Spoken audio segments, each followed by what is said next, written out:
Palembang, sebuah kota yang selalu dipandang indah dari jauh. Lampu-lampu malam berkilau di atas permukaan Sungai Musi, seakan menari bersama bayangan jembatan Ampera yang megah berdiri dengan warna merah menyala. Setiap orang yang melintas di jembatan itu, biasanya hanya akan melihat gemerlap cahaya dan riuhnya suara kendaraan. Tetapi di balik semua keelokan itu, ada sisi lain yang jarang diperhatikan, sisi gelap yang bersembunyi di bawah permukaan tenang air sungai. Malam-malam di musim penghujan tahun 2023 membawa suasana berbeda bagi warga Palembang. Hujan turun nyaris tanpa jeda, menutup jalanan dengan genangan air, membuat udara lembab menusuk tulang. Dari kejauhan, Sungai Musi tetap mengalir dengan sabar. Namun banyak orang percaya bahwa sungai ini tidak hanya menjadi saksi sejarah, melainkan juga menyimpan rahasia yang tak pernah terucapkan. Nelayan yang mencari ikan di malam hari kadang melihat hal aneh. Sebuah truk berhenti di dermaga kecil. Peti-peti berat diturunkan. Lalu raungan mesin terdengar samar dari arah sebuah rumah besar di Jakabaring. Tidak ada yang berani mendekat, apalagi melapor. Di kota ini, uang dan pengaruh seringkali mampu membungkam mulut banyak orang. Rumah besar itu dikenal warga hanya sebagai vila mewah milik keluarga terpandang. Pagar tinggi menjulang, pepohonan rimbun menutupi sebagian dinding, dan lampu halaman yang selalu menyala terang memberi kesan megah. Dari luar, tidak ada yang tampak mencurigakan. Tetapi di balik gerbang besi dingin itu, tersimpan sesuatu yang membuat bulu kuduk berdiri. Sebuah rahasia tentang kematian, keserakahan, dan pengkhianatan terhadap nilai-nilai kemanusiaan. Kisah ini bukan sekadar tentang sebuah sindikat, tetapi juga tentang orang-orang biasa yang terjebak di dalamnya. Tentang bagaimana seseorang yang polos bisa berubah menjadi alat dalam permainan kotor, hanya karena ia ingin membuat ibunya bahagia. Tentang bagaimana persahabatan diuji, cinta dipertaruhkan, dan nurani ditindas oleh ketakutan. Dan pada akhirnya, tentang bagaimana keberanian sekecil apapun bisa meretakkan tembok gelap yang tampak tak tergoyahkan. Warga Palembang mungkin hanya melihat sungai mengalir, hujan mengguyur, dan lampu-lampu kota yang berpendar indah. Namun di balik semua itu, ada jeritan yang tidak terdengar, ada nyawa-nyawa yang terampas tanpa sempat berpamitan. 33 arwah masih berkelana, menunggu keadilan, menunggu keberanian seseorang untuk membongkar rahasia yang terkubur dalam-dalam. Dan disinilah, kisah seorang pemuda bernama Raka Pratama bermula. Ia lahir di sebuah kampung kecil di Ogan Ilir, tumbuh besar dengan kehidupan sederhana. Tidak ada yang istimewa darinya selain satu hal. Cintanya kepada ibunya, Ibu Marni, seorang janda yang membesarkannya dengan penuh pengorbanan. Sejak kecil, Raka sudah terbiasa membantu di sawah, mencari ikan di rawa, dan belajar di bawah cahaya lampu minyak. Harapannya sederhana, yaitu suatu hari bisa membangun rumah layak untuk ibunya, agar perempuan itu bisa beristirahat dengan tenang, tanpa perlu khawatir soal makan esok hari. Ketika lulus sekolah menengah atas, Raka memutuskan merantau ke Palembang. Dengan sedikit tabungan, ia naik bus ekonomi menuju kota yang hanya ia kenal dari cerita orang. Ia berjanji kepada ibunya, sambil menahan air mata, "Aku harus kerja, Bu. Aku ingin bangun rumah untuk ibu." Kata-kata itu menjadi bekalnya, sekaligus alasan utama mengapa ia berani meninggalkan desa. Ia tidak tahu bahwa langkah kecilnya malam itu akan menyeretnya masuk ke lingkaran rahasia kelam yang selama ini tersembunyi di balik gemerlap Sungai Musi. Hari-hari pertama di Palembang tidak mudah bagi Raka. Ia tinggal di sebuah kontrakan kecil bersama beberapa teman sekampung. Uang tabungannya cepat habis untuk biaya makan dan ongkos. Sampai akhirnya keberuntungan datang. Ia diterima bekerja sebagai barista di sebuah kafe mewah dekat jembatan Ampera. Nama kafe itu Kopi Ampera, dimiliki oleh seorang pengusaha sukses bernama Mirah Astuti. Bagi Raka, pekerjaan itu seperti mimpi. Ia belajar meracik kopi, menyambut pelanggan dengan senyum, dan perlahan bisa mengirimkan sebagian gajinya ke desa untuk Ibu Marni. Di tempat itulah ia bertemu Andi Prakoso, karyawan lama yang ramah dan sering menolongnya. Andi mengajarinya cara membuat latte art, memberi tips pelayanan, bahkan kadang mentraktir makan siang. Kehangatan itu membuat Raka merasa nyaman, seolah ia menemukan seorang kakak di tanah rantau. Namun, suatu malam setelah kafe tutup, Andi mendekatinya dengan nada berbeda. "Rak, kau mau nggak dapat uang tambahan? Kerja sampingan, gampang kok. Bayarannya bisa 3 kali lipat gaji bulananmu." Raka terdiam. Bayangan wajah ibunya muncul dalam pikiran. Ia butuh uang, tapi hatinya bimbang. Dengan polos ia bertanya, "Kerja apa, Mas?" Andi tersenyum tipis. "Nggak susah, cuma bantu angkat barang di rumah bos Mira. Halal kok, percaya saja." Keraguan Raka luluh oleh rasa tanggung jawab terhadap ibunya. Ia mengangguk, meski di dadanya masih ada tanda tanya besar. Beberapa hari kemudian, hujan turun deras di malam ketika Andi mengajaknya ke villa besar di kawasan Jakabaring. Dari kejauhan, bangunan itu tampak megah, dengan pagar tinggi menjulang dan lampu taman berkilau. Raka berdiri terpaku, basah kuyup oleh hujan, sambil berbisik dalam hati. "Andai ibu bisa melihat ini, pasti beliau bangga aku bisa sampai di tempat seperti ini." Pintu gerbang terbuka perlahan, mengeluarkan suara besi berderit. Aroma wangi bunga bercampur dengan bau logam menyambut mereka. Di dalam, seorang perempuan bergaun elegan berdiri, Mirah Astuti. Senyumnya tipis, matanya tajam. Di sampingnya ada seorang perempuan muda penuh energi, Dinda Larasati, adiknya, dengan tatapan yang menusuk seperti hendak menembus isi kepala siapapun yang berani menatap balik. "Ini anak baru yang kau ceritakan?" tanya Mirah dengan suara lembut namun dingin. "Iya, Bu, namanya Raka. Anak baik, pekerja keras," jawab Andi cepat. Mirah mendekat, menepuk bahu Raka. "Kau mau kerja keras, Nak. Hidupmu bisa berubah asal kau tahu caranya." End of. Raka hanya tersenyum gugup. Belum sempat bertanya lebih jauh. Dinda kemudian menyodorkan segelas jus. "Minum dulu, supaya segar," katanya. Tanpa curiga, Raka meneguk minuman itu. Beberapa menit kemudian kepalanya terasa berat, pandangannya kabur. Ia melihat Andi berdiri di sudut ruangan. Wajahnya aneh, antara iba dan pasrah. "Mas Andi, ada apa ini?" Suara Raka melemah. Mirah mendekat, membisikkan kata-kata yang membuat darahnya membeku. "Mulai malam ini, hidupmu bukan milikmu lagi." And, saat tersadar, Raka mendapati dirinya berada di sebuah ruangan bawah tanah. Tangannya terikat di kursi, lampu neon redup berkelip di atas kepala. Dinding lembab memantulkan suara tetesan air. Berbagai peralatan logam, kotak pendingin, dan drum kimia berjejer di sekelilingnya. Di pojok ruangan, Randy Wirawan, manajer kafe yang selama ini pendiam, berdiri dengan tatapan kosong. Dinda berjalan mondar-mandir sambil memainkan pisau kecil. "Jangan takut, Raka. Kalau kau patuh, kau akan selamat," katanya dengan senyum sinis. Mirah menambahkan dengan suara dingin, "Kau hanya perlu melakukan satu hal sederhana, memancing orang lain datang ke sini.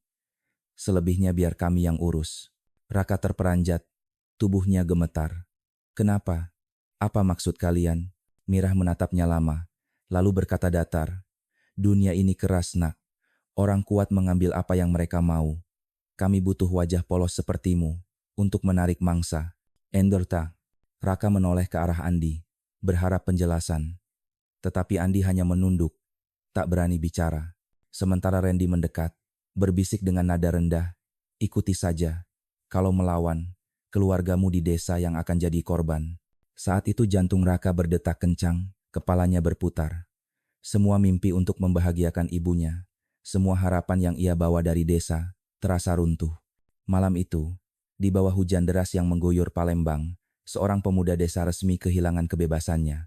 Dan Sungai Musi, yang arusnya tak pernah berhenti, kembali menyimpan satu rahasia baru tentang anak baik yang dipaksa menjadi umpan dalam permainan maut. Hari-hari setelah malam itu terasa seperti mimpi buruk yang tak ada ujungnya bagi Raka.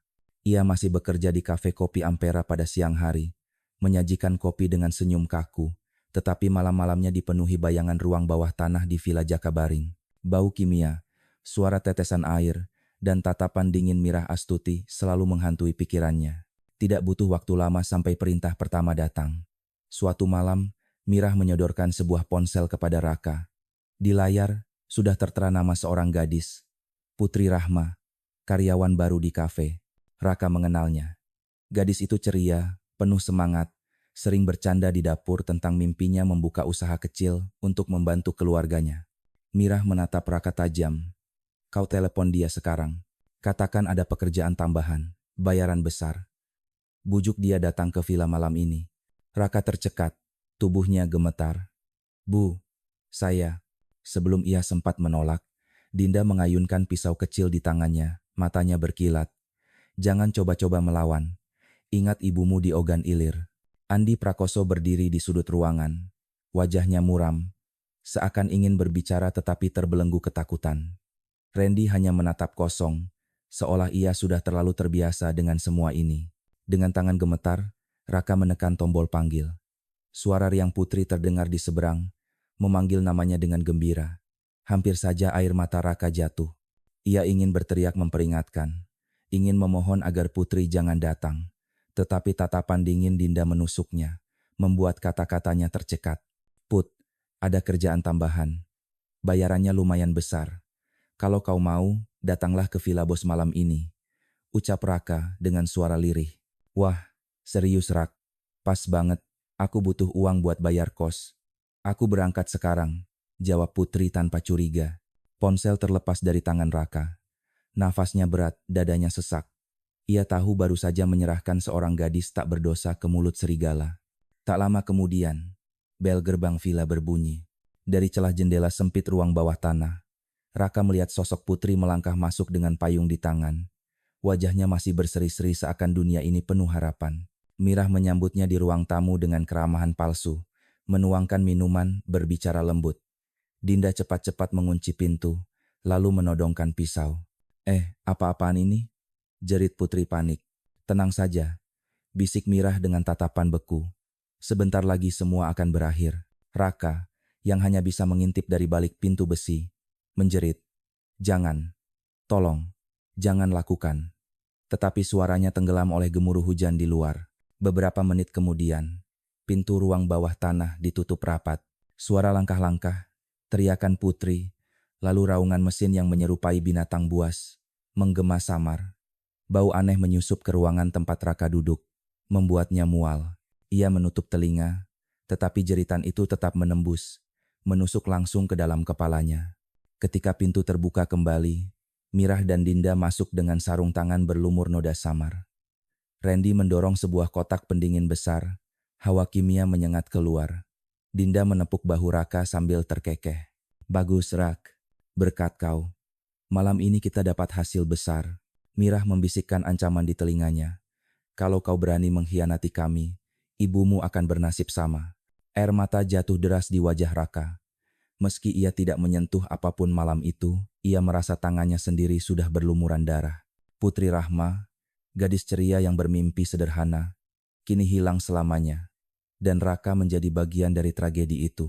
Namun di dasar hati yang paling dalam, ada api kecil yang menyala. Api itu berbisik, kalau aku terus diam, akan ada lebih banyak korban. Aku harus menemukan jalan, sekecil apapun, untuk melawan. Malam itu, di tengah hujan deras yang menelan Palembang, Sungai Musi kembali menyimpan satu jeritan baru. Jeritan seorang gadis yang tak sempat berpamitan, dan jeritan seorang pemuda yang sadar bahwa ia baru saja menyerahkan sahabatnya pada kematian. Sejak malam Putri Rahma menghilang, hidup Raka tidak lagi sama. Ia bekerja di kafe dengan wajah pucat, senyumnya hambar, matanya sayu seolah selalu digelayuti bayangan kematian. Pelanggan mungkin hanya mengira ia kelelahan, tetapi di dalam dirinya ada beban besar yang tidak seorang pun tahu. Setiap kali ia memegang cangkir kopi, ia melihat bayangan Putri. Suara riang gadis itu masih terngiang, bercampur dengan jeritannya di ruang bawah tanah. Setiap malam, Raka menutup mata tetapi terbangun lagi karena mimpi buruk. Suara mesin, bau kimia, dan ancaman Mirah. Rasa bersalah itu menempel seperti bayangan. Tak mau hilang meski ia mencoba menghapusnya dengan doa. Namun, justru rasa bersalah itu menyalakan sesuatu di dalam dirinya. Sebuah keyakinan kecil, bahwa ia tidak boleh terus diam. Jika ia hanya tunduk, akan ada korban-korban baru. Dengan hati-hati, ia mulai mengamati. Raka menyimpan dalam ingatannya hal-hal kecil yang mungkin berguna suatu hari. Nomor plat mobil box yang keluar masuk villa, jam-jam ketika Mirah biasanya menghilang, pola langkah Dinda di tangga kayu, bahkan nada bicara Randy setiap kali menutup pintu ruang bawah tanah. Ia berpura-pura patuh, tetapi di balik kepatuhan itu, ia sedang menanam benih perlawanan. Malam-malam ia kembali ke kontrakan dengan wajah muram. Teman-temannya bertanya, Rak, kau sakit? Ia hanya menggeleng, tidak berani bercerita. Di kamar kecil yang pengap, ia menuliskan kode-kode singkat di balik kalender usang, huruf, angka, dan tanda yang hanya ia sendiri mengerti. Itu caranya menyimpan bukti, meski ia belum tahu kepada siapa kelak harus ia serahkan. Di sela keputusasaan itu, satu bayangan menjadi cahaya bagi Raka, Sekar Kusuma. Gadis itu sering menemuinya di kafe, mencoba bercanda, menanyakan kabar. Senyumnya memberi Raka sedikit kekuatan, meski ia tak pernah berani mengungkapkan rahasia gelap yang membelenggunya. Sekar sendiri mulai curiga. Ia merasa Raka berubah, tidak lagi hangat seperti dulu. "Rak, kau kenapa? Wajahmu pucat sekali," tanya Sekar suatu sore. Raka hanya tersenyum lemah. "Aku cuma capek, Sek." Sekar menatap dalam, seolah ingin menembus dinding tebal yang Raka bangun. Ia ingin percaya bahwa Raka hanya lelah, tapi hatinya berkata lain. Sementara itu, Andi Prakoso mulai menunjukkan tanda-tanda kegelisahan. Lelaki itu sering duduk termenung setelah tugas di vila selesai, wajahnya kosong. Kadang ia berbisik lirih, "Ya Allah, apa yang sudah aku lakukan?" Tetapi setiap kali Raka mencoba mendekatinya, Andi menggeleng cepat, seolah ketakutan pada bayangan sendiri. Randy Wirawan tetap misterius. Sesekali ia menatap Raka dengan iba, tapi di lain waktu matanya dingin tak terbaca. Ambiguitas itu membuat Raka bingung. Apakah Randy musuh, atau justru seseorang yang juga terjebak seperti dirinya? Hujan terus turun di Palembang, menambah muram suasana. Sungai Musi mengalir deras, membawa sampah-sampah kota, seakan ikut menyapu rahasia kelam dari vila besar di Jakabaring. Di dalam hati Raka, detik-detik terasa seperti hitungan mundur. Ia tahu lambat atau cepat, Mirah akan memaksanya kembali memancing korban baru. Tetapi kali ini, ia bertekad tidak hanya diam. Ia belum punya rencana jelas, tetapi ia sudah siap menyalakan api kecil perlawanan. Di musola kecil dekat kontrakan, Raka sering duduk lama setelah salat. Ustadz Nawawi, imam tua yang mengenalnya sejak awal datang, pernah menepuk bahunya dan berkata, "Nak, hidup ini ujian. Sabar itu penting, tapi sabar bukan berarti diam. Kadang kita harus berani berdiri demi kebenaran." Kata-kata itu menancap di hati Raka. Ia menggenggam erat sajadah, matanya basah. Dalam hati ia berbisik, "Aku tidak tahu bagaimana, Ustadz, tapi aku janji, aku akan mencari jalan." Malam itu, ketika kembali ke kontrakan, Raka menatap kalender usang di dinding. Di baliknya sudah tersimpan catatan kecil, plat mobil, jadwal, kode nama. Ia menyentuh kertas itu dengan tangan gemetar, seakan sedang menyentuh secercah harapan. Sementara di luar sana, suara hujan terus jatuh di atap seng, seperti denting jam yang semakin keras, menghitung waktu menuju sebuah akhir yang belum jelas. Langit Palembang sore itu kelabu, hujan turun rintik-rintik, membuat jalanan basah berkilau. Di kafe kopi Ampera, Sekar Kusuma duduk sendirian di pojok ruangan, menatap Raka yang sibuk membersihkan gelas. Dari jauh, ia melihat wajah lelaki itu semakin pucat, matanya kosong, bibirnya jarang tersenyum. Ada yang tidak beres, gumam Sekar dalam hati. Sudah berbulan-bulan ia mengamati perubahan Raka. Dulu, pemuda itu hangat, suka bercanda, penuh semangat meski hidup sederhana. Kini, ia terlihat seperti bayangan dirinya sendiri. Sekar merasa tidak bisa lagi berdiam diri. Ketika Raka berjalan melewatinya, ia berbisik pelan, "Rak, setelah kerja nanti, kau bisa temui aku. Aku ingin bicara." Raka berhenti sejenak, wajahnya kaku. Ia menunduk, lalu hanya menjawab singkat, "Aku tidak bisa." Sekar menatapnya dalam, tapi tidak memaksa. Ia tahu ada sesuatu yang Raka sembunyikan, dan ia bertekad mencari tahu. Malam itu, Sekar berjalan pulang melewati pasar 16 Ilir. Suasana pasar sudah sepi, tinggal beberapa pedagang yang membereskan dagangan. Di sebuah warung kopi kecil dekat dermaga, ia melihat seorang pria muda duduk dengan laptop tua. Wajahnya serius menatap layar sambil mencatat sesuatu. Pria itu adalah Galang Prasetya, jurnalis lokal yang terkenal berani mengangkat isu gelap Palembang, mulai dari korupsi hingga kasus perdagangan ilegal. Sekar mengenalnya lewat kakaknya dulu. Hatinya tergerak. "Mas Galang," sapa Sekar sambil mendekat. Galang mengangkat kepala, kaget sejenak, lalu tersenyum. "Sekar? Wah, sudah lama tak bertemu. Ada apa? Kau kelihatan gelisah." Sekar menarik kursi, duduk di hadapannya. Mas, aku butuh bantuan. Aku merasa temanku, Raka, terjebak dalam sesuatu yang berbahaya. Dia berubah, selalu murung. Dan aku dengar gosip aneh tentang sebuah villa di Jakabaring. Galang meletakkan bolpoinnya, wajahnya berubah serius. Villa di Jakabaring. Kau yakin? Sekar mengangguk. Aku tidak tahu pasti. Tapi aku rasa itu bukan sekadar gosip. Raka, sepertinya dia dipaksa melakukan sesuatu. Galang bersandar, menghela napas. Aku sudah lama mendengar bisik-bisik tentang aktivitas mencurigakan di sana. Ada truk keluar masuk malam hari. Ada nelayan yang bilang melihat peti-peti diturunkan di dermaga. Tapi belum ada bukti kuat. Ia menatap. Sekar lekat-lekat. Kalau kau benar, berarti temanmu sedang dalam bahaya besar. Sekar, ini bukan main-main. Orang yang terlibat di sana punya uang dan pengaruh. Mereka bisa menutup banyak mulut. Sekar menggenggam tangannya sendiri, menahan gemetar. Aku tidak peduli, Mas. Aku tidak bisa membiarkan Raka sendirian. Kalau Mas mau, kita cari tahu bersama. Aku percaya Mas Galang punya cara. Galang menatapnya lama, lalu perlahan mengangguk. Baik, tapi kita harus hati-hati. Kita mulai dari hal kecil, mengikuti jejak mobil box yang sering keluar malam-malam, atau memotret aktivitas di sekitar villa. Jangan langsung dekat dengan Raka. Bisa-bisa justru membahayakan dia. Sekar menghela napas lega. Terima kasih, Mas. Aku hanya ingin menyelamatkan dia. Malam itu, rencana kecil pun lahir. Sekar dan Galang sepakat untuk mulai mengamati dari jauh, mencari pola pergerakan orang-orang di sekitar villa. Di sisi lain kota, Raka sedang duduk di kamar kontrakannya. Matanya menatap kosong kalender yang sudah penuh coretan kode. Ia tidak tahu bahwa pada saat yang sama, ada seseorang yang mulai melangkah untuk menolongnya. Sungai Musi bergelombang pelan di bawah sinar bulan pucat. Di dermaga kecil, seorang nelayan tua berkata pada dirinya sendiri, ada sesuatu yang tidak beres di kota ini. Tapi siapa yang berani membuka?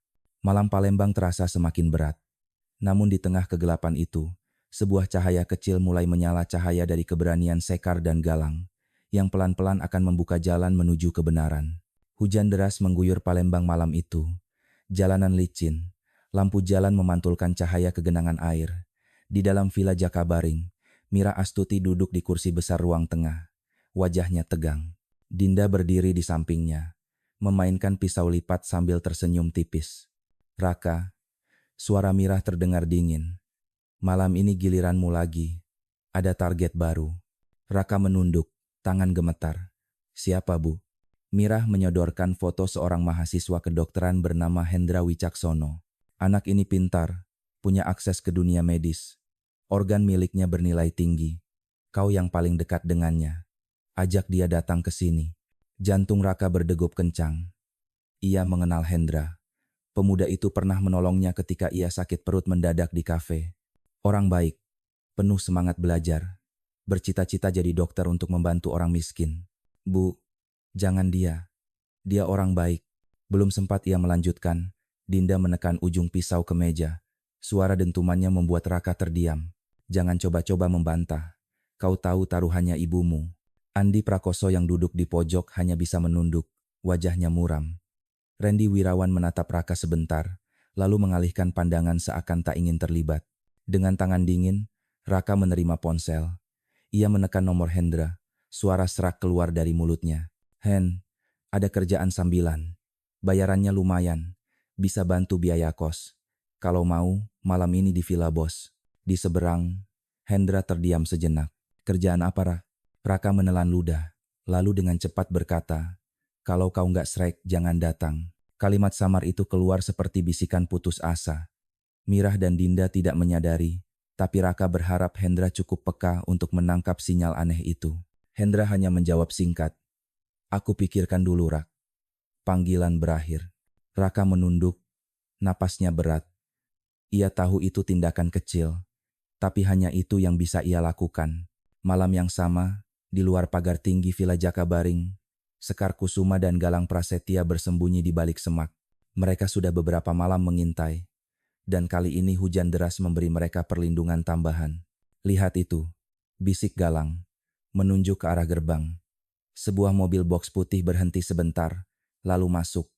Dua lelaki berbadan kekar turun, membawa peti besar. Sekar menahan napas. Mas, aku yakin itu bukan barang biasa. Lihat cara mereka menjaganya. Galang mengangguk. Ia mengangkat kamera kecil, memotret cepat nomor plat mobil. Ini bukti. Kita bisa lacak siapa pemiliknya. Mereka tetap berjongkok di balik kegelapan. Dari jendela lantai 2, samar-samar terlihat bayangan seseorang. Sekar terkejut, ia mengenali postur itu. Itu Raka. Bisiknya pelan, hatinya mencelos. Wajah Raka terlihat pucat, berdiri kaku di balik kaca, seperti orang yang kehilangan hidupnya. Galang menepuk bahu Sekar. Tenang, kalau dia benar-benar terjebak, kita harus cari cara untuk mengeluarkannya. Tapi jangan gegabah.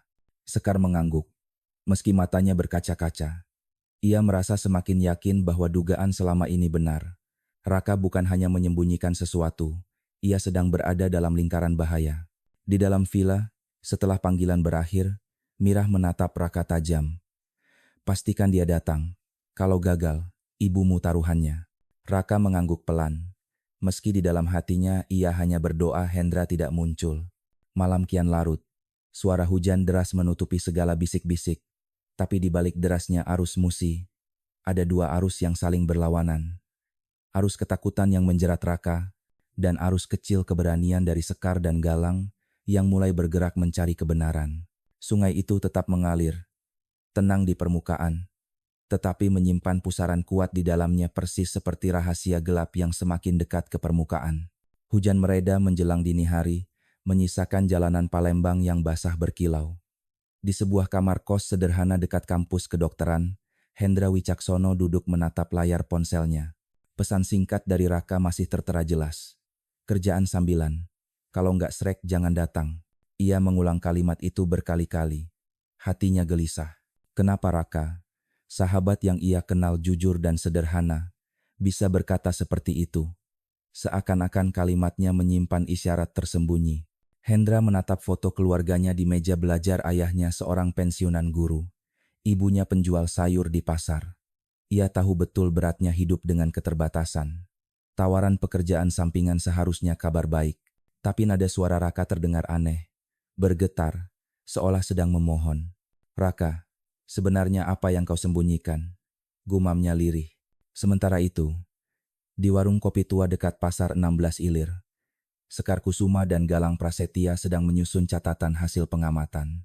Foto mobil box, nomor plat, dan jam keluar masuk Villa Jakabaring mulai tersusun rapi. Galang mengetik cepat di laptop tuanya. Plat mobil ini terdaftar atas nama perusahaan kimia kecil di pinggiran kota. Perusahaan itu sudah lama tidak aktif, jelas cuma kedok. Sekar menjijit bibir. Mas, kalau benar ini jaringan perdagangan organ, berarti Raka sedang dipaksa jadi bagian dari mereka. Galang menatapnya serius. Kita belum bisa menyimpulkan, tapi semua tanda mengarah ke sana. Dan kalau benar, maka ini jauh lebih besar daripada yang kita bayangkan. Sekar menunduk, kedua tangannya gemetar. Aku tidak akan diam, Mas. Aku harus menyelamatkan dia. Galang menepuk bahunya. Kita akan cari cara. Tapi ingat, jangan gegabah. Orang-orang seperti mereka bisa saja punya mata-mata di mana-mana. Di kampus, Hendra mencoba menjalani hari seperti biasa. Ia menghadiri kuliah, mencatat, tertawa kecil bersama teman-teman. Tapi pikirannya terus terganggu oleh pesan Raka. Sore itu, ia akhirnya mengambil keputusan. Ia menemui sepupunya, Bayu Pranata, seorang polisi muda yang bertugas di Polrestabes Palembang. Mereka bertemu diam-diam di kantin rumah sakit tempat Hendra magang. Aroma kopi bercampur bau obat-obatan. Mas, aku butuh bicara serius, ucap Hendra, wajahnya tegang. Bayu menatap curiga. Ada apa? Kau kelihatan gelisah. Hendra mencondongkan tubuh, berbisik. Ini tentang temanku Raka. Dia menawari aku kerja sampingan di sebuah villa di Jakabaring. Bayarannya katanya besar, tapi nada suaranya aneh. Seolah memohon aku jangan datang. Aku takut ada sesuatu yang berbahaya. Bayu mengerutkan dahi. Villa di Jakabaring. Kau yakin? Hendra mengangguk cepat. Ya, aku dengar juga ada gosip tentang orang-orang yang hilang. Aku takut Raka terlibat, mungkin dipaksa. And by. Bayu bersandar, wajahnya serius. Hen, Kalau benar begitu, ini bisa kasus besar. Tapi aku butuh bukti. Tanpa bukti, sulit bagi polisi bergerak. Kau bisa pastikan apa yang terjadi di sana. Hendra menggeleng, mata berkaca-kaca. Aku tidak tahu pasti. Yang aku tahu, Raka tidak seperti biasanya. Aku yakin dia dalam bahaya. Bayu menepuk bahunya. Baik, aku akan coba intai dari jauh. Tapi kau harus hati-hati. Jangan ceritakan hal ini pada siapapun, bahkan pada teman dekatmu. Orang-orang seperti itu biasanya punya cara untuk tahu siapa yang mengawasi. Hendra mengangguk, rasa lega bercampur takut. Ia tidak tahu apa yang akan terjadi selanjutnya, tapi setidaknya ia sudah menanam benih kecil, meminta bantuan pada orang yang tepat. Malam itu, Raka duduk di kamar kontrakannya, menatap kalender penuh coretan. Ia tidak tahu bahwa di luar sana, lingkaran kecil sudah mulai bergerak. Sekar dan Galang dengan penyelidikan mereka, Hendra dengan keberaniannya meminta bantuan Bayu. Sungai Musi mengalir pelan, menyimpan semua rahasia Palembang. Tapi rahasia sebesar apapun, pada akhirnya akan mencari jalan untuk terbongkar. Langit Palembang malam itu berat, awan gelap menggantung rendah. Di ruang tamu Villa Jakabaring, Mirah Astuti berdiri dengan ponsel di tangan. Wajahnya tegang. Layar menampilkan panggilan video dari seorang pria asing bernama Tan Wei, mitra jaringan gelap di Singapura. Mirah, suara Tan Wei berat, bercampur logat asing. Pengiriman terakhir terlambat. Klien kami tidak sabar. Jika minggu ini tidak ada barang, kontrak selesai. Uang muka tetap kami ambil. Mirah berusaha menjaga senyum tipis. Kami sudah siapkan. Hanya butuh sedikit waktu. 6. Tan Wei mendengus. Tidak ada waktu. Banyak pemasok lain. Jangan main-main. Layar ponsel padam, menyisakan keheningan mencekam. Dinda yang duduk di kursi sofa menyeringai. Kak, kalau kita gagal, mereka bisa membuang kita. Aku bilang, jangan terlalu percaya pada bocah bernama Raka. Dia terlalu lemah. Mirah menatap adiknya tajam. Diam, Din. Tanpa dia, kita kehilangan umpan. Kau pikir siapa yang bisa memancing korban lebih polos darinya? Raka yang berdiri di sudut menunduk dalam. Setiap kata mereka menusuk dadanya. Ia tahu cepat atau lambat, Mirah akan memaksanya lagi. Tapi kali ini ia sudah bersiap. Ia tidak bisa lagi membiarkan korban jatuh begitu saja. Ia harus menemukan cara untuk menunda. Malam berikutnya, Mirah memanggil Raka ke ruang kerja. Besok malam ada target baru. Kau yang akan bawa dia. Ingat, kalau gagal, ibumu jadi taruhan. Raka mengangguk pelan, tapi dalam hati ia berdoa keras. Saat menghubungi target, ia sengaja berbicara terbata-bata, menyebut alamat salah, bahkan salah menyebut jam. Itu caranya memberi sinyal samar, agar orang yang diincar bisa curiga. Dinda menatapnya dengan mata menyipit, seakan mencium ada yang janggal. Tapi Mirah cepat menimpali. Jangan remehkan Raka. Dia tahu apa taruhannya. Raka menelan ludah. Ia tahu, setiap kesalahan kecil bisa membuat Mirah sadar. Namun ia juga tahu, satu-satunya jalan keluar adalah dengan bermain di antara garis tipis ketaatan dan pemberontakan. Di sisi lain kota, Sekar Kusuma duduk bersama Galang Prasetya di sebuah warung kopi tua. Di meja mereka, berjejer catatan, foto mobil box, nomor plat, dan peta jalur distribusi. Galang menunjuk sebuah kertas faktur yang mereka temukan dari toko kimia kecil di pinggiran kota.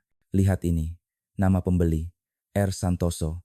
Jumlahnya tidak wajar, puluhan drum bahan kimia, jelas bukan untuk keperluan rumah tangga. Sekar menggenggam kertas itu. Wajahnya serius.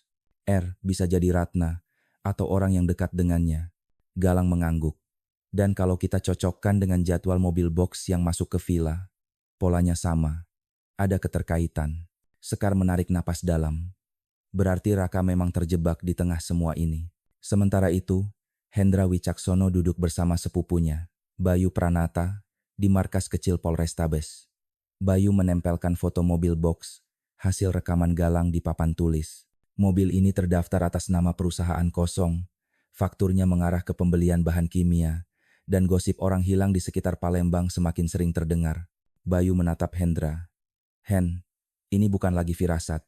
Aku yakin ada jaringan besar di balik villa itu. Hendra menelan ludah. Tapi Raka, dia sahabatku. Aku yakin dia tidak terlibat dengan sukarela. Bayu mengangguk. Kalau begitu, kita harus lindungi dia.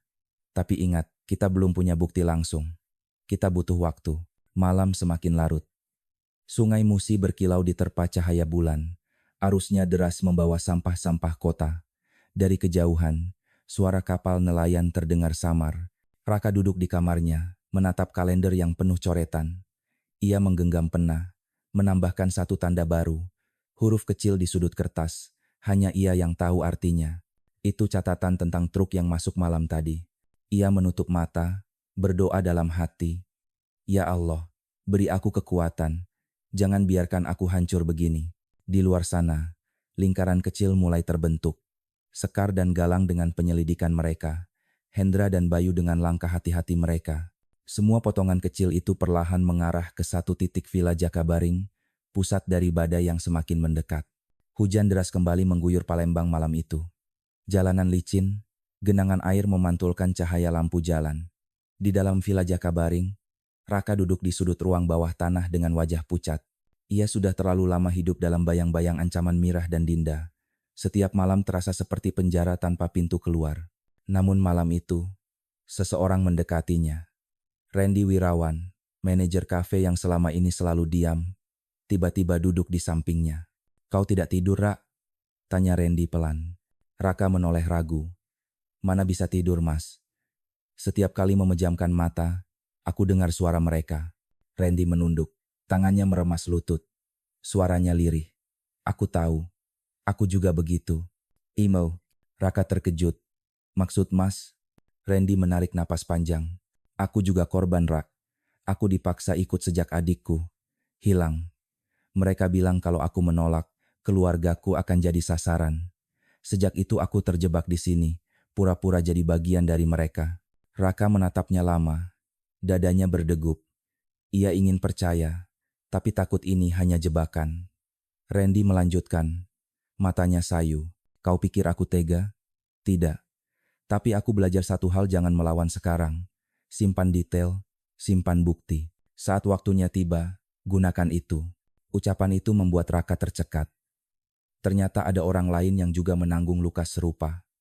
Ia mulai merasa tidak sepenuhnya sendirian. Di sisi lain kota, Sekar Kusuma dan Galang Prasetya sedang berjalan menyusuri dermaga kecil di tepian Sungai Musi. Malam dingin, angin membawa aroma lumpur dan asin sungai. Mereka ditemani lampu petromax milik seorang nelayan tua bernama Pak Ujang. Pak Ujang awalnya enggan bicara, khawatir dianggap penyebar gosip. Namun Galang meyakinkannya. "Pak, kami bukan orang sembarangan. Kami hanya ingin tahu kebenaran. Kalau Bapak lihat sesuatu, ceritakanlah. Ini bisa menyelamatkan nyawa orang lain." "Onaro." Nelayan itu menatap ke arah sungai yang hitam pekat, wajahnya murung. "Beberapa malam lalu, saya lihat mobil box putih berhenti di dermaga. Ada 2 perempuan dan 1 lelaki ikut menurunkan peti besar. Peti itu, baunya aneh. Bukan ikan, bukan juga barang dagangan. Saya tidak berani mendekat. Saya hanya tahu, baunya menusuk, seperti daging busuk bercampur obat." Sekar merinding mendengarnya. "Perempuan itu, apakah salah satunya Mirah?" Pak Ujang mengangguk pelan. "Saya sering lihat dia di televisi lokal, tampil di acara sosial. Tapi malam itu, wajahnya terlihat berbeda. Dingin." Galang mencatat cepat, matanya berbinar. "Ini kesaksian penting, Pak. Jangan takut. Kami akan jaga kerahasiaan Bapak." Pak Ujang hanya menghela napas panjang. "Nak, kota ini sudah lama ditutup oleh uang. Banyak yang tahu, tapi tak berani bicara. Kalau kalian mau melawan, hati-hati.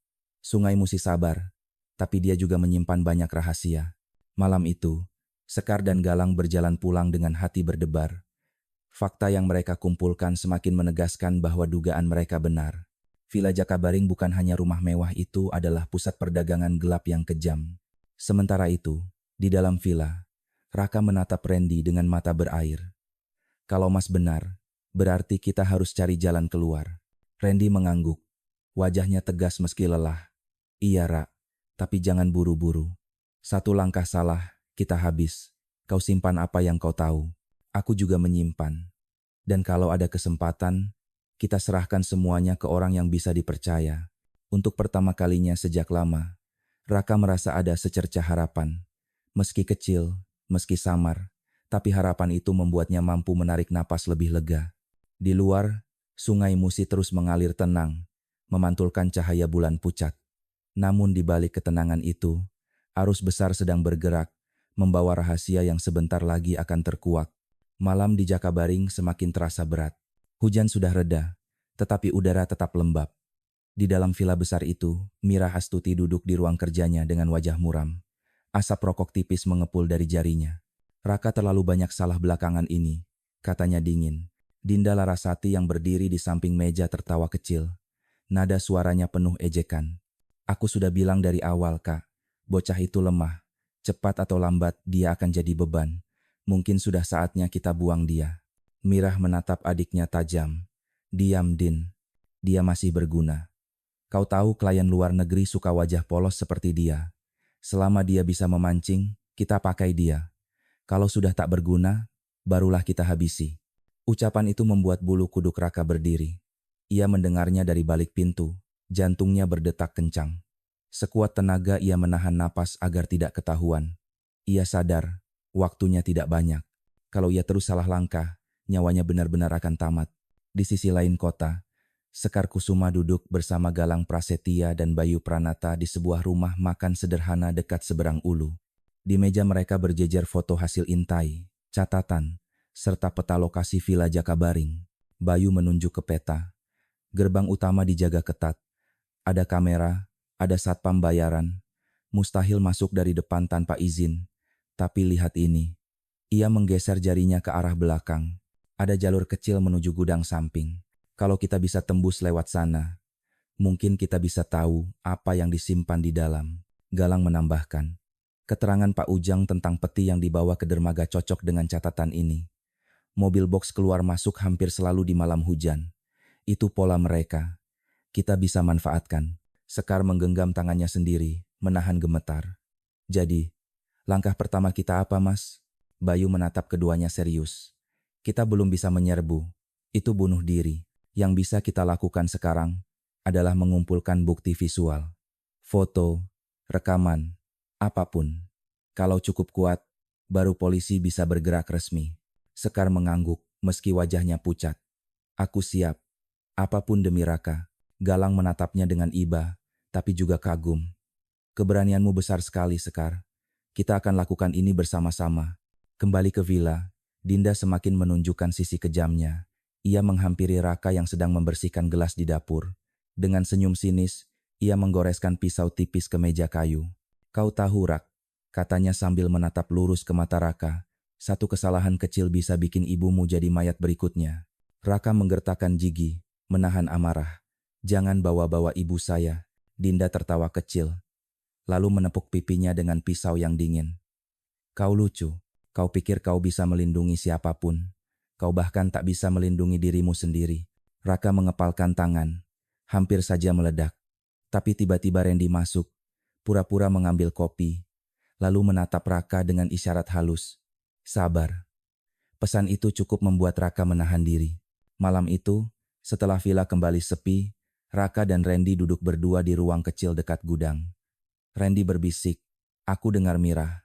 Dia mulai curiga padamu. Kau harus hati-hati, Rak. Raka menunduk, napasnya berat. Aku tak bisa terus begini, Mas. Aku harus keluar. Aku harus selamatkan ibu. Randy mengangguk, wajahnya tegas. Aku juga, tapi ingat, kita tidak sendirian. Ada orang-orang di luar sana yang mulai bergerak. Aku dengar gosip ada jurnalis yang mengintai, bahkan polisi muda yang mulai mencium bau busuk ini. Kau tahan sebentar lagi. Waktu kita akan tiba. Raka menatap Randy dengan mata berair. Untuk pertama kali, ia merasa kata-kata itu bukan sekadar penghiburan, melainkan janji bahwa pertolongan benar-benar sedang mendekat. Sungai Musi malam itu tampak tenang, memantulkan cahaya bulan. Namun di balik ketenangannya, arus bawah semakin deras. Semua pihak mirah dengan tekanan dari jaringan luar negeri. Dinda dengan ambisinya, Raka dengan rencana rahasianya, dan Sekar dengan langkah kecilnya, sedang bergerak menuju satu titik pertemuan. Dan ketika saat itu tiba, kota Palembang tidak akan pernah sama lagi. Hujan sore baru saja reda. Jalan-jalan Palembang masih basah, memantulkan cahaya lampu kota. Di Kambang Iwak, taman kota yang ramai pada malam akhir pekan, Keluarga berjalan santai dan anak-anak bersepeda. Namun di sudut paling sepi, seorang pemuda duduk gelisah dengan jaket hitam sederhana Raka. Ia menunduk, menatap layar ponsel yang kosong. Pesan singkat dari Dinda siang tadi masih terbayang jelas. Temui aku malam ini, sendirian. Jangan bilang siapa-siapa. Raka tak tahu, apakah ini jebakan atau kesempatan. Jantungnya berdegup kencang. Ia hampir menyesal datang, tetapi terlalu terlambat untuk mundur. Beberapa menit kemudian, Dinda muncul. Wajahnya tertutup masker, rambutnya dikuncir, berbeda dari penampilan glamor biasanya. Ia duduk di bangku yang sama, menjaga jarak seolah mereka orang asing. Aku tidak punya banyak waktu, katanya cepat. Suaranya lirih tapi tajam. Raka menoleh, matanya penuh curiga. Kenapa kau memanggilku? Apa kau ingin memastikan aku tetap jadi budak kakakmu? Dinda menarik napas dalam, lalu berkata pelan, kau salah. Aku ingin bicara. Sebagai sesama tahanan, kau pikir aku benar-benar bebas di sini? Tidak, Ra. Kak Mirah mungkin kelihatan berkuasa, tapi sebenarnya kita semua hanya pion. Ada orang lain yang mengendalikan semuanya. Raka terdiam, sulit percaya. Lalu kenapa kau sering mengancamku dengan pisau? Kau tertawa ketika ketika dia dibunuh. Mata Dinda berkedip. Ada rasa bersalah sekilas. Aku lakukan itu untuk bertahan. Kalau aku tampak lemah, Kak Mirah akan membuangku juga. Aku harus terlihat kejam, supaya dia tetap percaya padaku. Suara Raka pecah, penuh emosi. Kau tetap ikut tanganinya. Kau sama saja. Dinda menunduk, suara bergetar. Aku tahu, tapi aku tidak mau berakhir di neraka ini selamanya. Aku butuh keluar. Dan aku tahu kau punya sesuatu. Kau pernah mencoba peringatkan korban, bukan? Kau sudah tanam jejak di luar. Katakan padaku, siapa yang menolongmu? Raka menatap tajam, mencoba membaca wajahnya. Apa ini tulus? Atau sekadar jebakan? Namun ada hal lain yang tak bisa ia abaikan. Untuk pertama kali, nada suara Dinda terdengar seperti manusia biasa, bukan iblis yang selama ini menertawainya. Aku tidak bisa bilang sekarang, jawab Raka akhirnya. Kalau kau benar-benar ingin lepas, buktikan dulu. Jangan hanya bicara. Dinda mengangguk kecil, lalu berdiri terburu-buru ketika ponselnya bergetar. Aku harus kembali. Ingat, jangan sebutkan pertemuan ini pada siapapun. Kalau Kak Mirah tahu, kita berdua mati. Ia melangkah cepat, meninggalkan Raka yang masih terpaku, jantungnya berdegup keras. Sementara itu, di sebuah rumah kontrakan kecil di seberang Ulu, Sekar, Galang, dan Bayu menatap layar laptop tua milik Danu, jurnalis yang mereka percaya. Hasil investigasi baru saja masuk. Nomor polisi mobil box yang mereka ikuti ternyata terdaftar pada sebuah perusahaan kimia kecil bernama PT Surya Mandiri. Bayu mengetuk meja. Ini jelas perusahaan boneka. Lihat alamatnya, gudang kosong di pinggiran Kertapati. Dari sanalah bahan kimia untuk menghilangkan jejak mayat dibeli. Number. Sekar menelan ludah. Wajahnya pucat. Jadi benar. Villa itu bukan sekadar rumah. Itu pusat operasi. Galang menambahkan. Bukan hanya itu. Danu dapat foto satelit amatir. Ada jalur kecil dari gudang itu ke dermaga Musi. Artinya, barang-barang mereka dikirim lewat sungai. Itu cocok dengan cerita Pak Ujang. Mata Sekar menyala, meski penuh ketakutan. Kita harus laporkan ini. Bayu menatapnya serius. Kita butuh polisi yang bisa dipercaya. Banyak aparat bisa dibeli. Tapi, ada satu nama. Yudi. Sepupu Hendra. Dia polisi muda di Polrestabes. Katanya bersih. Kalau kita serahkan bukti ini ke dia, mungkin ada harapan. Sekar menggenggam peta yang mereka buat sendiri, dengan titik-titik merah di villa, gudang, dan dermaga. Tangannya gemetar, tapi tekadnya mantap. Kalau begitu, mari kita temui dia. Aku tidak peduli seberapa berbahayanya. Raka harus diselamatkan. Malam semakin larut. Di Villa Jakabaring, Mira Astuti berdiri di balkon, menatap ke arah sungai Musi yang berkilau samar. Ada perasaan gelisah yang tak bisa ia singkirkan. Sejak beberapa hari terakhir, adiknya tampak aneh. Lebih sering keluar sendirian, lebih banyak diam ketika ditanya. Dinda, gumamnya lirih, matanya menyipit. Apa yang kau sembunyikan dariku? Di taman kambang iwak yang sepi, Raka masih duduk, menatap bekas jejak kaki Dinda yang baru saja pergi. Malam ini, Untuk pertama kali, ia melihat celah. Mungkin, justru lewat Dinda, ia bisa membuka pintu keluar dari neraka Villa Jakabaring. Fajar baru saja menyingsing di Palembang. Kabut tipis menggantung di atas Sungai Musi, sementara jembatan Ampera berdiri megah, samar-samar terlihat dari kejauhan. Kota mulai bangun dengan hiruk-pikuk pagi, tetapi di balik itu, sebuah rencana besar sedang disusun diam-diam. Di sebuah rumah kayu sederhana di kawasan 10 Ulu, Sekar, Galang, dan Bayu duduk melingkar bersama Yudi, polisi muda yang baru saja mereka temui lewat Hendra. Di meja bambu, peta Palembang terbentang, penuh coretan merah. Ada 3 titik utama, Villa Jakabaring, Gudang Kertapati, dan dermaga kecil di Pulau Kemaro. Yudi menatap serius. Kalau benar semua ini, maka jaringan mereka jauh lebih besar dari yang kita duga. Tidak hanya Ratna, Mira Astuti, ada orang di atasnya, mungkin dari luar negeri. Bayu mencondongkan tubuh. Kami punya bukti pembelian bahan kimia, saksi nelayan, dan foto mobil box. Semua mengarah ke mereka. Sekar menggenggam tangannya erat, matanya penuh cemas. Tolong Pak, jangan biarkan Raka mati di sana. Dia bukan penjahat, dia hanya korban yang terjebak. Yudi menatapnya lama, lalu mengangguk. Aku percaya, tapi kita harus hati-hati. Kalau salah langkah, mereka bisa lenyap, atau justru menyingkirkan semua saksi. Kita tunggu waktu yang tepat. Sementara itu, di Villa Jakabaring, suasana tegang semakin terasa. Mirah duduk di ruang tengah dengan wajah muram, menatap laporan transaksi di tangannya. Angka-angka dalam dolar membuatnya lega sekaligus waspada. Ia tahu jaringan luar negeri menuntut pengiriman lebih cepat. Namun ada sesuatu yang mengusik pikirannya. Perubahan sikap Dinda. Adiknya yang biasanya penuh tawa kini sering keluar tanpa alasan jelas. Malam tadi ia pulang terlambat. Wajahnya pucat, dan matanya tak berani menatap langsung. Mirah menyipitkan mata, lalu memanggil salah satu anak buahnya. Awasi Dinda, ikuti kemanapun dia pergi. Jangan sampai dia bermain di belakangku. Anak buah itu mengangguk, segera menghilang ke kegelapan.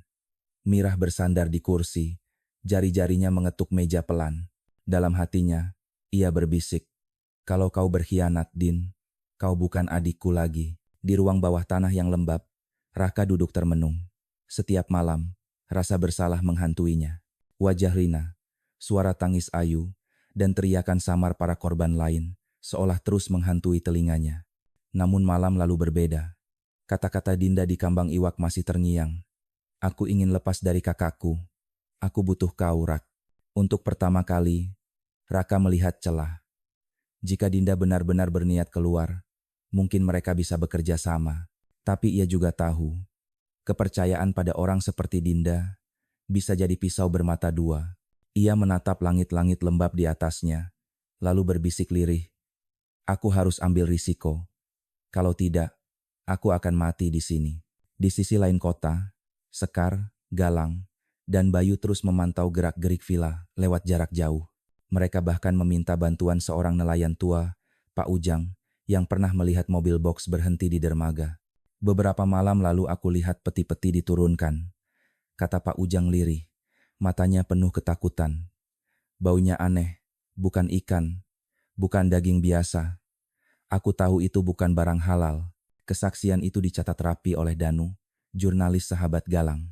Foto gudang, faktur pembelian, dan cerita Pak Ujang kini membentuk rantai bukti yang sulit dibantah. Bayu menepuk bahu Yudi. Dengan ini, kau bisa bawa polisi kan? Yudi menghela napas panjang. Ya, tapi kita harus punya momen yang tepat untuk menangkap mereka basah. Kalau hanya bukti di atas kertas, mereka bisa putar balik. Kita butuh rekaman suara, transaksi langsung. Itu akan jadi paku terakhir di peti mati Mirah. Sekar menatap Yudi penuh harap. Kapan? Yudi menatap peta sekali lagi, lalu berkata tegas. Malam berikutnya, kita pantau pergerakan di villa. Kalau mereka lakukan transaksi, kita rekam. Itu waktunya. Di malam yang sama, Mirah berdiri di balkon villa, menatap arus Sungai Musi yang tenang. Tetapi hatinya tak setenang itu. Ia merasa badai sedang mendekat. Dinda, gumamnya pelan, dengan nada dingin.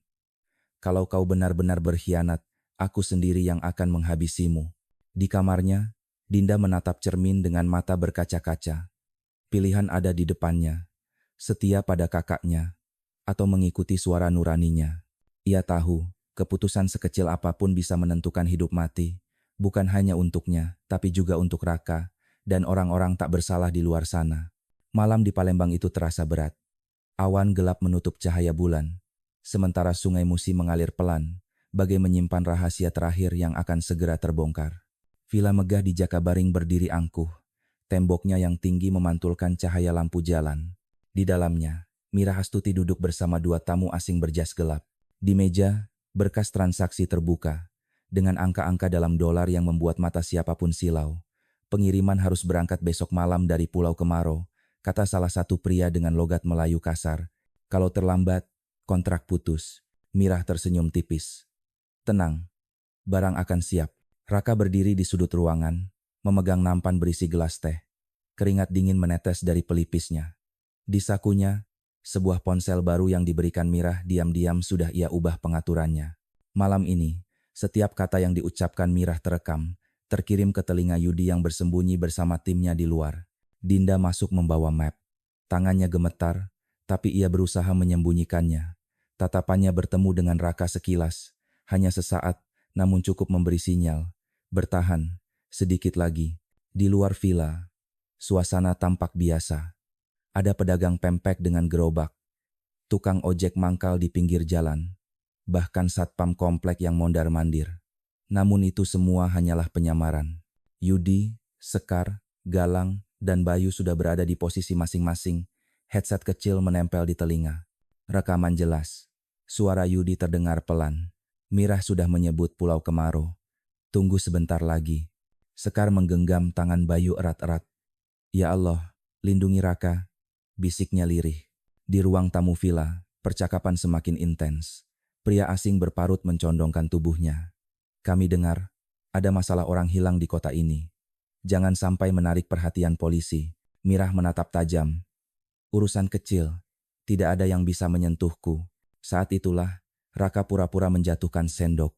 Dengan gerakan cepat, ia menekan tombol di ponsel mengaktifkan panggilan darurat. Suara koper dibuka, percakapan, dan tawa dingin Mirah mengalir keluar. Di luar, Yudi langsung memberi kode. Sekarang, dalam hitungan detik, lampu sorot menyalak. Pagar villa didobrak. Puluhan polisi bersenjata lengkap menyerbu masuk.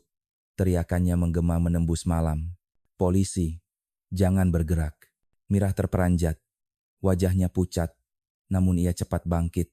Mencoba berlari ke pintu belakang. Tapi Dinda menghadang. Berdiri dengan tubuh gemetar. Kak, hentikan. Suaranya lirih namun tegas. Semua sudah berakhir. Mata Mirah menyala marah. Kau, pengkhianat. Ia menampar adiknya, membuat Dinda terhuyung. Tapi sebelum ia sempat kabur lagi, dua polisi menekuk tangannya. Borgol berkilat di bawah lampu villa. Raka masih berdiri terpaku. Tangannya gemetar, jantungnya berdetak keras. Ia nyaris tak percaya semua ini benar-benar terjadi. Polisi mendekat, menepuk bahunya. Kau selamat sekarang. Kau sudah sangat berani. Di halaman depan villa, tamu asing yang tadi sombong kini diborgol. Wajah mereka keras, namun mata menunjukkan ketakutan. Dinda duduk di tangga, wajahnya pucat, air mata jatuh pelan. Sekar berlari masuk bersama Yudi. Matanya langsung mencari-cari. Raka menoleh. Saat melihat Sekar, tubuhnya seakan kehilangan tenaga. Ia berjalan pelan, lalu memeluknya erat, seakan tak mau lepas lagi. Sekar terisak. Aku kira aku kehilanganmu, Rak. Bayu dan Galang menatap dari kejauhan, hati mereka lega. Untuk pertama kalinya setelah berbulan-bulan, harapan terasa nyata. Beberapa hari kemudian, berita besar mengguncang Palembang. Media lokal menulis dengan judul besar, Sindikat Perdagangan Organ Terbesar di Sumatera Selatan terbongkar. Foto Villa Jakabaring terpampang di halaman depan surat kabar. Mira Astuti resmi ditahan. Ia duduk di balik jeruji dengan wajah keras, namun tatapannya kosong. Dinda, meski ikut dibawa ke kantor polisi, memilih untuk bekerja sama. Kesaksiannya menjadi kunci untuk membongkar jaringan yang lebih besar di luar negeri. Raka dipindahkan ke rumah aman. Untuk pertama kali setelah sekian lama, ia bisa tidur tanpa ketakutan. Dan yang paling penting, ibunya dibawa dari desa, ditempatkan di tempat yang dijaga polisi. Saat Raka memeluk ibunya di ruang kecil itu, air matanya tak terbendung. "Maafkan aku, Bu." Suaranya pecah. Sang ibu hanya mengusap kepala anaknya dengan lembut. "Kau sudah berjuang, Nak. Kau sudah selamat. Itu yang terpenting." Malam berikutnya, Raka berdiri di tepi Sungai Musi bersama Sekar. Air mengalir tenang, memantulkan lampu kota. "Semua ini berakhir karena keberanianmu, Rak," kata Sekar pelan. Raka menggeleng. "Aku bukan pahlawan. Aku hanya orang biasa yang terlalu lama diam. Tapi aku belajar satu hal. Kadang, keberanian bukan berarti tidak takut. Keberanian adalah tetap melangkah meski rasa takut itu ada." Sekar tersenyum, menggenggam tangannya. "Dan langkahmu telah menyelamatkan banyak nyawa." Kisah ini meninggalkan jejak yang dalam. Tentang Mirah, yang memilih jalan gelap dan akhirnya harus mempertanggungjawabkan perbuatannya. Tentang Dinda, yang meski terlambat, akhirnya memilih nurani di atas darah dagingnya. Tentang Raka, pemuda sederhana yang nyaris hancur, namun bangkit dan membuktikan bahwa cahaya bisa lahir dari kegelapan terdalam. Dan tentang Sekar, Galang, Bayu, serta Yudi, orang-orang biasa yang berani melawan ketidakadilan, meski nyawa jadi taruhannya. Sungai Musi tetap mengalir, tenang namun abadi. Ia menjadi saksi bisu dari tragedi dan keberanian manusia. Dan semoga, dari kisah ini, kita semua belajar bahwa seberat apapun kegelapan, selalu ada cahaya kecil yang bisa menuntun jalan pulang.